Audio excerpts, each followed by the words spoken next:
We begin with Jaguar. Now, us three, we love Jags because they're so roguish. You can take a girl out for dinner if you have a Jag, and then she will pay.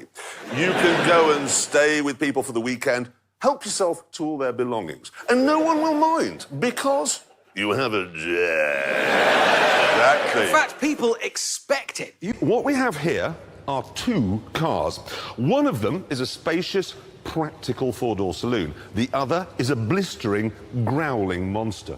For 24 years, this has been the ultimate sports saloon. But now, there is a new Jag. Is that real Jaguar belt? I've got a Jag. How much is this? $22. 25, and here, because you're a nice chap, Yeah. keep it. Yes. Have you seen those stories around about Jaguar possibly going over to making only electric cars? I've read that, All Jaguars would be electric, which is a worry, because potentially it'll make it a lot more difficult to hear your Jaguar driving guest leave your house early in the morning with all of your silverware in the boot. Good point. Very good point. Oh, no, I've just taken all... Or they'll be turning up all hours of the day and night, just standing there. Well, I'm sorry, could I charge my car up at your house? Suppose a bother with the electricity company over at mine. Put that in the wall. Yes, if you don't mind. Really, really good. But is it a Jag? Well, you can have it with scaffolding in the back, but this one has two proper seats. And in here, it has enough space for a borrowed oil painting and all the kit that you need to go out at night and borrow another one. So, yes, it is a Jag. It even says prototype vehicle on it, which means you don't have to pay any tax, like my prototype watch and trousers and this prototype camera we're using today. Is it a proper Jag? Now, what you mean is this car slightly caddish? That's what you actually mean? Yes. Is the person who drives it a bit... Oh, what's the word? I'm not quite sure how to sum it up, but the sort of person who would go away for a weekend with his wife to a hotel, some romantic place, and spend the entire night flirting outrageously with a waitress, and it's okay because he's got a Jag. That's a Jag drive. You can get away with anything. I'm terribly sorry, I ran over your dog. Oh, in my Jag. Is it fair to say, do you think, that no Jag driver is ever entirely trustworthy, but it's in a really nice, likeable way? Because if you went to a prison, forget the sort of stabbists and the scoundrels, the ones who are in there for a bit of tax dodging. Yeah. I bet 80% have got Jags. You know what I mean, eh? Have you got a Jag? Who here's got a Jag? You've got a Jag?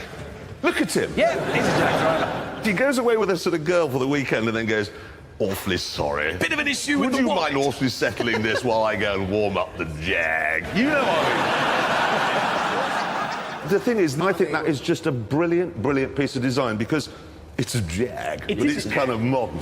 That's absolutely fantastic-looking car. I can't wait to have a go in it. There's no any way about it. That's the best Jag probably ever made. Well, it is. No. Tell me, what's wrong with that? One of the wheels is odd. Yes, right, I know exactly what's happened here. Previous owners had a puncture. He simply borrowed a wheel from another car to use. And he's going to give it back. Of course he is. Yeah. Because he drives a Jag. Exactly. And look in here. It looks as if there's been a knife fight in the car. That's because he went to stay with some friends, obviously, thought, I'll borrow their cutlery, tucked it into his trousers, and then he's cut his seat. That's what's happened. At this point, Mr. Hammond hoved into view. God, is that a Mark 10? That is a Mark 10. That's a properly villainous Jag. That is a proper Jag. Jag, oh, yes. Whatever you do, OK, do not tell him that. No. Hammond, you idiot. What?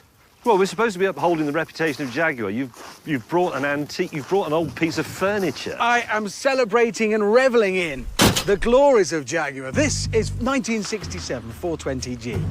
This is look at this front end started with this car. That's the Jaguar look, isn't it? The four headlamps, the narrow grille. Seriously, what is that? It's a 420G. This was the No, not that. That. This was my jacket. I thought, a bit of style. We're in Jaguars.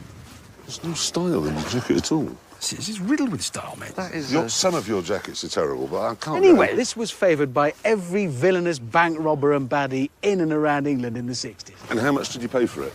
£6,500. What? I know. That is a lot of car for £6,500. Look at the size of it. Hammond, that is £2,500 more than I paid for a supercharged Jaguar. That is Jaguar's embarrassing attempt to recapture their own design that started with this, the 4 headlamps, the narrow grille. This is definitive. Your car is derivative.